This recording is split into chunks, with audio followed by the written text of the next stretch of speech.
How did that work? Like, did they actually accept Bitcoin, or did you have to find a way to exchange it over? Well, you can find it on YouTube. Certainly, you can find me on Yahoo Finance and CNBC, Maxim, Forbes. There's article. Just type in Peter Saddington, Lambo. Nice to meet you, brother. Nice to meet you too. Thanks for coming on the podcast. How are you? Good. Glad I got this internet figured out. Yeah, thanks for sending me those videos too. The vlog was pretty cool on your Team Emirates Summit. Oh, thank you very much. When did you guys? We were talking to you. Yeah, when did you guys film that? That was just a couple weeks ago. Was that for the for your CoolSpot or for the hardware drop? It's to bring all of our industry partners in, so that we could talk about how we're going to do world domination, logistics around supply. I mean, it was just a ton of fun. Just bringing everyone in to figure out how we can scale and grow together. Some exciting times. Nice. We got lots of momentum and lots of demand, so we're super excited to bring our product to a larger audience and a bigger world stage for sure. Yeah, I definitely want to talk about the product and everything and what it is. So, is that what Emrit is based around, or is Emrit encompassing a number of things? Or tell me a little bit about it. So Emrit is, well, our focus is growing the global wireless network, the global IoT network of the future. And obviously we're using Helium as our blockchain of choice because of the infrastructure and the support that they have. But we've created a very novel business model in which we have lowered the barrier to entry into crypto. And so this allows us to give our hardware product away for free and get people into crypto mining and making money immediately without actually having to know anything about crypto, which is really, really powerful. Nice. What was you guys, what was the reason that you guys chose Helium? Was it just because of the opportunity it presents, for IoT and people to earn an incentive, or was there another reason? No, you're pretty much on the mark. We chose Helium because of their already established network. They've been around for almost 7 years now, as well as our founder started off this journey a year and a half ago by ordering 50 hotspots and giving us a taste of what it's like to deploy these things across the world. And we have deep networks with IoT manufacturers, IoT vendors, IoT companies, and so for us, it made a lot of sense from not only a product standpoint, but it made a lot of sense from an investor standpoint. Okay, gotcha. Have these things launched? Are they out there to buy or to get a hold of? Yep. We've launched a couple thousand already. Oh, sweet. How does one get a hold of one? If I want one, how do I inquire about that? You just go to emrit.io, fill out the application, and you'll get one for free. Damn, that easy? It's literally that easy. Actually, Brandon, if you want 10 of them, I can send you 10. If you want 100, I can send you 100. The more of them you get from me, the more you make. Well, okay. So is there a benefit to me owning 50 of them? Does it make a difference for you guys? Or because you have 50 that are mining you money. Okay, gotcha. I had the impression that they really need to be spread out though, or does not? Yes, that's right. So you would get 50 and you'd need to spread them out. You can't rack them in you can't cluster them though. Okay, gotcha. So, okay, let's say I get one of those CoolSpots and I set it up. What's the revenue model look like for that? You'll receive about $25 a month in HNT. Okay. And then it just connects to the internet and you just plug it in. I assume it doesn't take up a lot of electricity either. Nope. It takes less than an LED light bulb, 37 cents per month.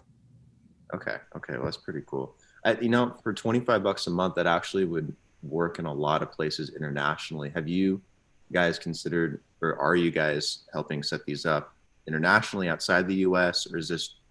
So yes, that's a big part. Actually, one of our biggest things that we're focusing on is getting this into the hands of emerging economies. And the reason is because to maybe us Americans and first world countries, $25 per month might not seem like a lot, but to 50% of the world, it's life-changing money.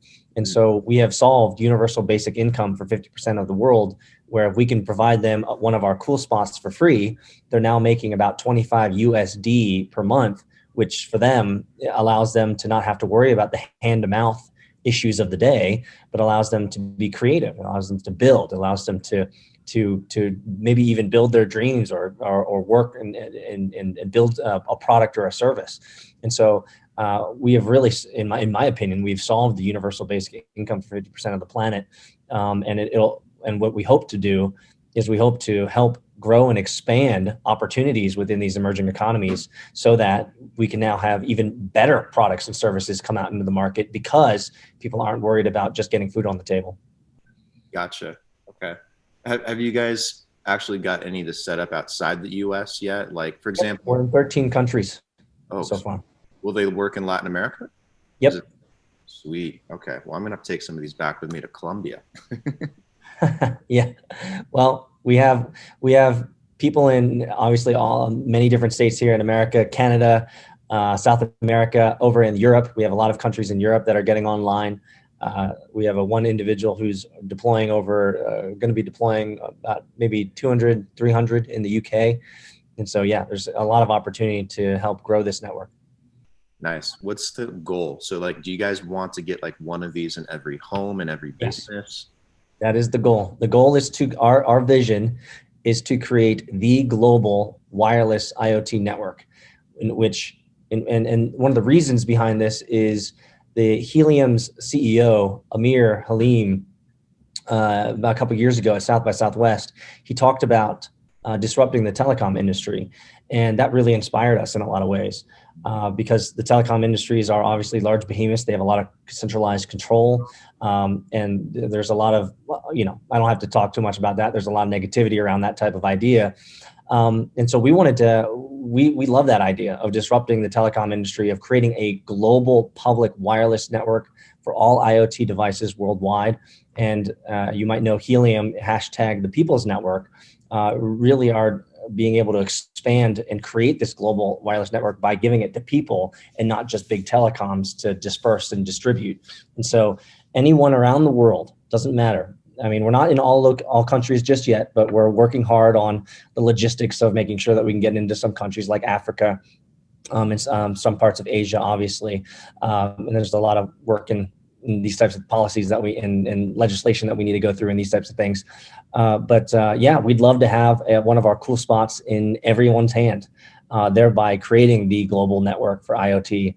And so that anyone that's creating devices that can track automation, these types of things can connect to the global network for free and they won't have to pay a telecom for access. Yeah, that's really interesting way of going about doing it. Because I know the telecom companies, they're obviously pushing 5G, and that's supposed to be their solution for the whole IoT interconnectivity. And obviously, 5G doesn't really have any incentive other than the fact that you already have a lot of devices that'll be able to use it. Actually, that's not true. You'll have to probably upgrade your devices. But in terms of it being competitive, though, 5G's already got a huge leap on stuff like this. But it seems like the incentive for people to use it, set up a few of these devices, make a little extra cash a month. Maybe that's enough incentive for people to really try it out. And contribute. It is a unique and novel business model that we've created. Google created the get free model, which is get access to information for free. And then they leverage all your data so that they can get paid. What we're doing is we're taking a step farther, and we're giving you our business model is the get free and get paid model, where we not only give you the hardware for free, but you immediately you get rewarded and you get paid for helping us secure and grow this global network. And so part of our business model, obviously, is we're paying for everything. We're paying for the manufacturing, the shipping, the software, as well as the platform that you guys have access to, as well as customer support. And so we're paying for all of that because our vision is to grow this global IoT network of the future. And we want to lower the barrier to entry so that people don't have to fully understand everything about crypto or Bitcoin or blockchain or digital wallets or mining or digital exchanges. Like there requires such a sophistication to use and leverage cryptocurrency effectively. And so we created the world's first hardware drop, which has never been done before. Everyone's heard of an airdrop before, but we wanted to do the first hardware drop where we get our hardware into people's hands, and they don't necessarily need to know anything about crypto. All they know is that they plug it in, connect it to their Wi-Fi, and then secure the network through that. And then we'll drop every month about $25 a month into their account. Gotcha. That doesn't compromise anyone's Wi-Fi, correct? I'm sure it doesn't, but like for the whole IoT and everything needing that kind of connectivity, is it connecting to someone's Wi-Fi through the device, or is it? Yes. It's connecting to someone's Wi-Fi through the device. It's not listening. It doesn't have any of that hardware inside of it to listen to you and to relay that stuff. Remember, the IoT network is a network that is doesn't require high bandwidth. And so what these systems do, what these hotspots do, is they merely just chirp and they talk to one another, ensuring that there's network coverage. And so it's very low bandwidth. It's just chirping now and again to make sure that things are connected and that we have coverage. But it's a very, very low bandwidth, and it's very cheap to run. Sweet. Well, I'm excited to get one of these and really try it out. Yeah, man. You should have got it last week. I should have gone to Emrit.io and got one for free. It's been a crazy last couple of weeks. I'm definitely going to order one today, though. This seems pretty cool. So what was my question? My question was, it seems that you really see the future and innovation of IoT. So I guess for those out there that don't understand what IoT is and what it can bring for society, like what's a good overview of that vision? Great. Well, the IoT stands for Internet of Things. And when it comes to the Internet of Things, there's only, I like to summarize it. I don't want to go too deep, but I like to summarize it in 3 ways. The IoT network allows for anything that can be connected to be connected. And so whether you want to connect your refrigerator so that it'll talk to you and tell you when you're low on items, whether you want to connect it to your dog, or to anything that can be tracked, which is number 2. So if you want your dog to be tracked, or you want to have home security on the go, we're working with a partner, for example, called Smart Mimic, which has created a device that you can place anywhere. And whenever there's movement around, whether you put it in your laptop bag or your car, it'll tell you whether it's being broken into or whether it's being handled by someone else. And so the first thing around IoT is anything that can be connected, we should connect. Number 2, anything that can be tracked if you want to track stuff. And number 3, which I think is the most important, and especially for us in the first world, is automation of life. And so what the IoT network can do is it can create automated functions within our lives so that our lives are easier and we're not doing manual tasks. One of the great examples that I like to use with friends is, it kind of sounds like a movie, but we're moving to this world where when you wake up, you might have a sensor in the corner that notices that you wake up, and immediately it sets the temperature, puts on your favorite music, it starts the coffee pot, right? It loads up your computer so that you have your schedule for the day. And these are all opportunities for greater automation of life. And so having all of these network devices connected through the Internet of Things allows us to have more quality of life, where we're not spending time manually doing things, but spending time creatively building. And so that's something that I'm extremely excited about, when we can have all these different devices connect on a LoRaWAN network, or a long-fi network that is low bandwidth, and they're constantly talking to each other, and it makes your life a lot easier. Yeah, that sounds like a really exciting future. Like, hopefully the robots don't take over. Is that a fear that you have, or do you think that's naive fear? One of the things that I've actually been asked this question a lot, Brandon, before, when it comes to, whether we're building Skynet. So some people say, well, if you're building the global IoT network, aren't you building Skynet, and aren't you building it so that the Terminator can take over? No, we're not doing that. To build Skynet, you need more than just, devices chirping at each other. Remember, these are low bandwidth devices. You're not going to be streaming movies through IoT just yet, for sure. And so we're not creating any type of Skynet. We're not creating any type of machines that are going to destroy us. And the short answer is that I don't think that we're going to be able to put consciousness into machines. And until we figure that out and put consciousness in these machines, then we're not going to have any issues with them rising up and having some moral obligation to destroy us. Yeah, I sure hope not. Those would be some really slow robots with that bandwidth. Oh, for sure, for sure. You're an interesting guy. Like, what was your background before you got into all this? Great question. So I got into Bitcoin in 2011 by reading an Ars Technica article online talking about this technology stack that had lost 70% of its value. And for me as an engineer and developer and entrepreneur, I was greatly intrigued. I mean, how could for me, I was thinking, how could a technology stack like .NET or Java or C# or Ruby or PHP, how could that lose value? These are open source ideas.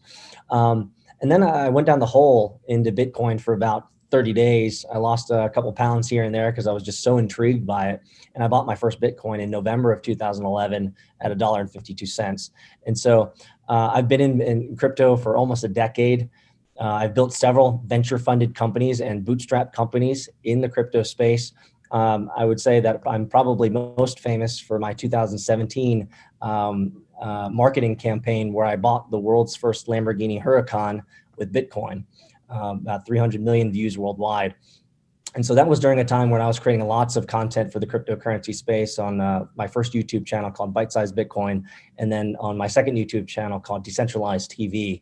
And so I've been in the crypto space for a long time as an entrepreneur. I've been very blessed and very lucky and have a couple acquisitions under my belt. But I'm a serial entrepreneur, and I love building in the crypto space. I love the ideas of decentralization, and I love how Bitcoin is fundamentally changing the dynamics of not only how we do commerce, but number two, it's changing the way that we interact and we engage with each other worldwide, and it's making the world a smaller place. So I just love the ideas of Bitcoin. I love the philosophies of cryptocurrency. Dude, that's awesome, though. I didn't know you were one of those original Lamborghini guys that went in with Bitcoin. That's awesome. Like, how did that work? Like, did they actually accept Bitcoin, or did you have to find a way to exchange it over? Well, you can find it on YouTube. Certainly, you can find me on Yahoo Finance and CNBC, Maxim, Forbes. There's article. Just type in Peter Saddington Lambo or Peter Saddington Bitcoin Lambo. You can find all the articles and all the videos and all the news reels of me international all over the place. But long story short, I found I'm an avid car owner. I've been into exotic cars and racing my entire life, and so for me, it wasn't uncharacteristic for me to buy a Lamborghini. Actually, it wasn't the first one I bought for sure, but I thought it was a great marketing campaign for a venture-funded company that I was building in the crypto space. And so I found a Lamborghini that was on consignment at a local exotic car dealership here. And I just emailed him. I said, "Hey man, would you take Bitcoin?" And he said, "Hell yeah." And I think this was I think Bitcoin was at $5,000 or $5,500 at the time. And so we did the math, and it ended up being about 45 Bitcoins. And so I sent him half of it, and it took about 20 minutes to verify on the blockchain. And then I went to the dealership, signed a couple papers, and then sent him the rest of the Bitcoin, and that was it. So I basically bought a Lamborghini probably in about 15, 20 minutes or so. Dude, that's so cool. I have to look that up on YouTube again. So before we wrap up, like what's next for Emrit? Like, is it mostly just focused on getting this hardware drop out, or do you guys have an end goal? Or are you just going to continue doing the same thing until you reach your mission? That's a great question. Well, for everyone out there that's listening or watching, you can go to emrit.io, emrit.io. And one of the first links on the homepage is our business plan. And so one of the values that we have at our company is radical transparency. We want to be not only better, but we want to be significantly better than any other company out there in terms of our transparency of what's going on. And so if you read our business plan, you'll have a very clear picture of not only what we're doing now, but also our trajectory for the future. One example is our RDP program, our regional deployment program, in which we're helping people who want to become business owners with our company. And so we will not only supply you with one CoolSpot, but we will supply you with hundreds, even thousands of CoolSpots so that you can become a self-sufficient business owner, small business owner, and create a great living through it. One of the things I'm extremely excited about, and you guys can see that on our business plan, is our future venture builder. For me, as an investor, a venture capitalist, for me, it's always, one of the things that I thought that I was going to be doing this year is going to be spending most of my time deploying capital into startups and companies instead of actually being an operator and working 20-hour days. However, I get to live the VC life in that for those RDPs or regional deployment partners who have verified that they are going to be building businesses, and they've proven that through scaling out CoolSpots within their region or their city, we will actually fund them. We will fund you. We will give you capital to grow your business and improve your bottom line. And so I'm extremely excited about our venture builder that will be coming up in quarter one, quarter two of 2021, in which some of our RDPs will be selected, where we will actually not only give them thousands of CoolSpots to deploy, in which they're going to make a great, bottom line and great income from, but we'll also fund them and help them grow and scale their business. Awesome. It's exciting times, man. All right. Are you guys on social media? Facebook, Instagram, Twitter? Yep, we are. You can find us on social media on Instagram, Emrit.io. You can find us on Twitter, Emrit.io, and you can also follow me on Twitter at AgilePeter. Sweet. I'll get those links included in the description and the video. Peter, thanks for coming on. Really appreciate it and taking the time. I'm going to order one of these CoolSpots. I'm really, really intrigued by this. This is going to be fun. Man, thanks for coming on. Really appreciate you taking the time. Absolutely. Thank you. All right, man. See you later. Later.